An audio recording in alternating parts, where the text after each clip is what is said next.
well to have its fun moments, its craziness, and everything.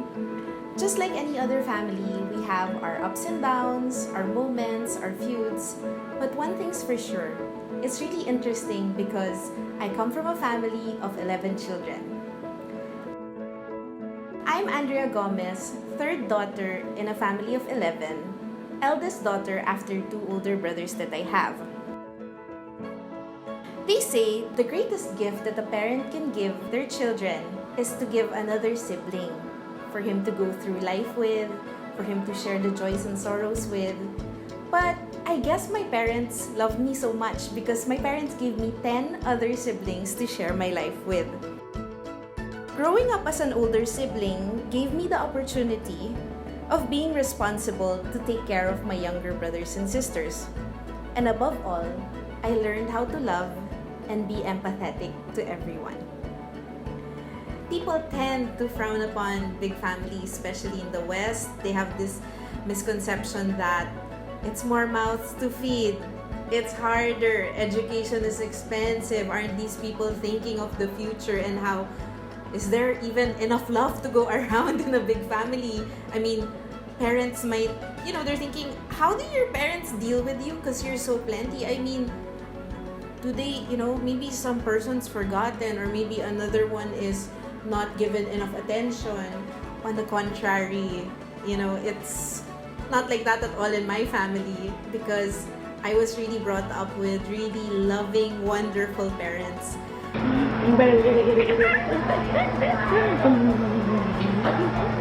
Even if we're plenty in the family and it seems like it might sound chaotic or people always jumping around or killing each other even, there's actually so much more to it in a big family because as I'd like to think, in a big family, we always multiply all of the joys.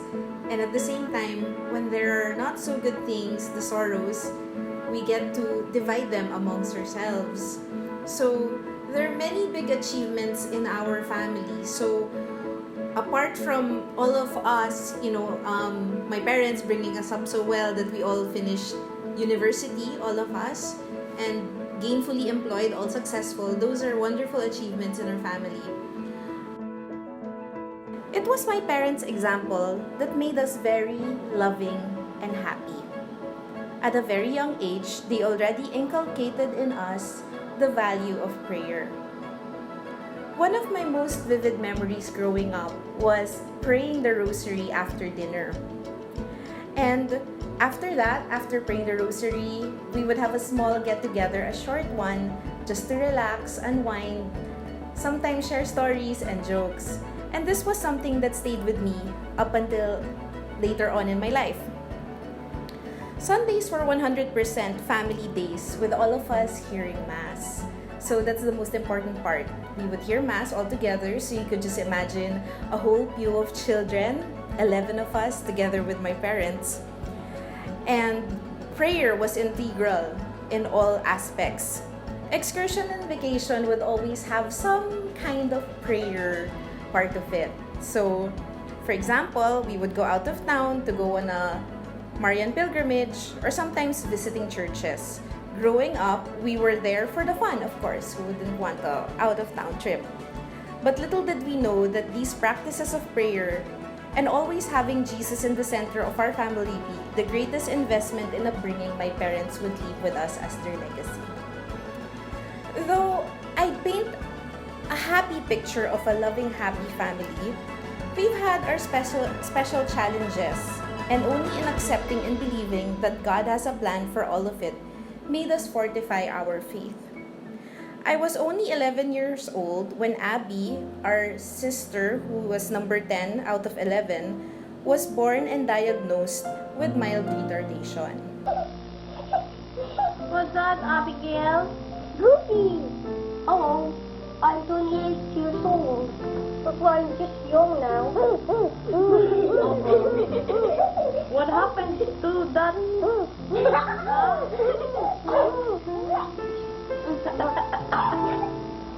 She also had quite a few neurological challenges. One of the stories that I would never forget was the first time that she suffered a seizure. We didn't know then that she had this condition. So I was just 11 years old at the time, and I was at home. It just so happened that my parents, my dad was still at work, and my mom was in a parent-teacher conference. So all of a sudden, Abby, 1 year old, was experiencing a seizure. So she was shaking uncontrollably, and her lips started to turn blue. I remember clearly that I was really praying to Jesus, and I was praying to Our Lady because I didn't know what to do, and I was trying to comfort her. Happy birthday to you.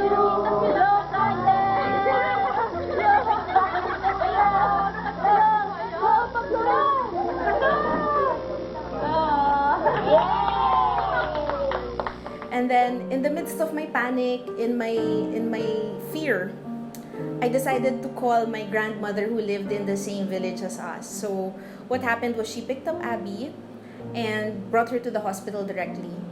Thankfully, Abby survived, and that's thanks to really something supernatural about all of it. Imagine an 11-year-old having to go through that.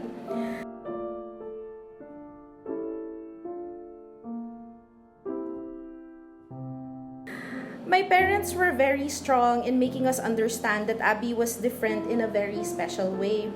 We grew up being told that she was the treasure of our family. We showered her with love and empowered her, praising all her milestones and achievements, however big or small. She went through so much therapy sessions growing up, remediations, endless doctor's assessments, while catching up with school and striving for a normal life. Finding the school that would accept her condition was always a challenge.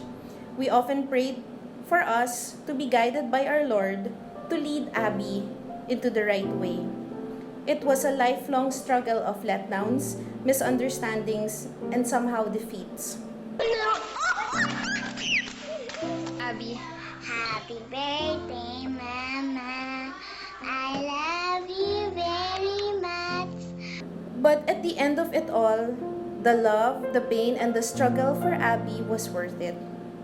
That despite her condition, defying all the teachers who gave up on her, all the schools that rejected her, all the bullies, and everyone who dismissed her that she won't amount to much because of her disability, she all defied them.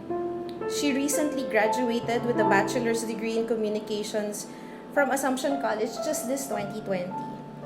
Yes, it was a lifetime miracle, a true achievement for the family, backed by hard work, dedication, love, faith, and above all, reliance on Jesus. That He always has a plan. That He is by your side going through all the challenges and pointing to the right direction if we only stop, listen, and seek what He really wants of us every step of the way. It was a monumental task, but made lighter because of everyone in the family. Everyone in the family was there for Abby since day one. Happy Father's Day, Mama. We love you. We gave her all the love that she needed, and really, all of that multiplied by 10 other siblings really made her so happy and live the way she's living now.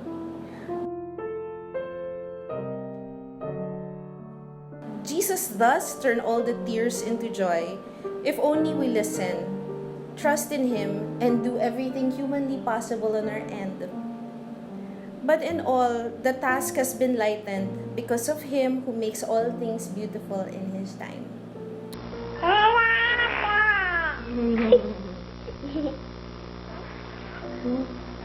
It was only a year ago that Albert, another brother of ours, number 6 in the family, suffered a spinal cord compression injury. Oh, let's sing now. Happy birthday, Albert.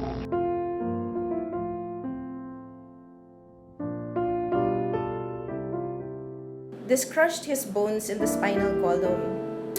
They had to place 8 titanium screws, a bone graft, and a rod to save his life. With the sound of it, it was really a miracle. because it really was. It was an unexpected crisis. Everything was happening so fast that you tend to get lost in the whole whirlwind of it. It was particularly hard because we were not financially prepared for such a life-threatening crisis. But at the end, we did everything to save his life. What helped a lot was we were plenty in the family, and the burden got lighter as everyone did their part. There's beauty in numbers if you think about it. With the many sleepless nights in the hospital and so much anxiety and worry, one thing kept giving us hope. Albert was always allowed to receive Holy Communion in the morning. This reminded us that Jesus is truly present with us as we go through these very challenging moments. Albert went through the emergency operation and survived. He is still paralyzed now, and it never gets easy to care for a sick person, a bedridden person. But our parents again reminded us that Albert is our treasure now.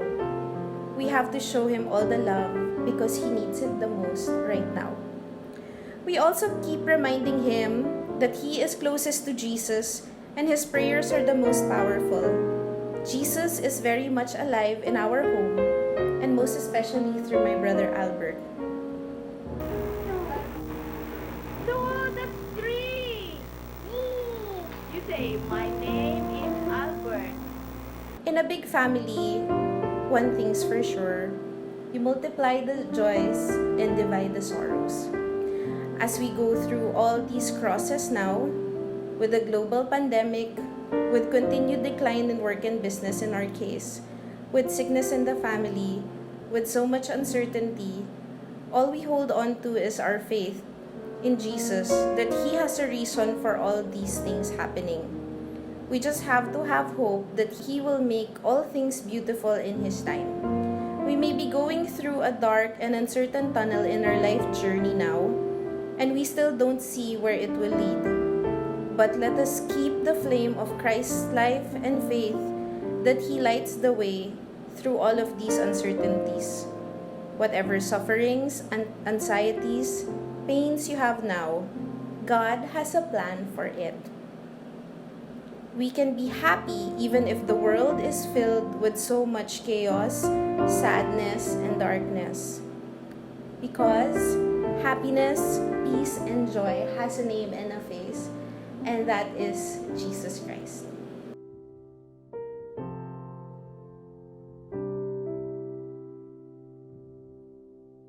My name is Andrea Gomez. So again, I invite you to always just trust in Jesus, just as we did in our big, happy family. Thank you.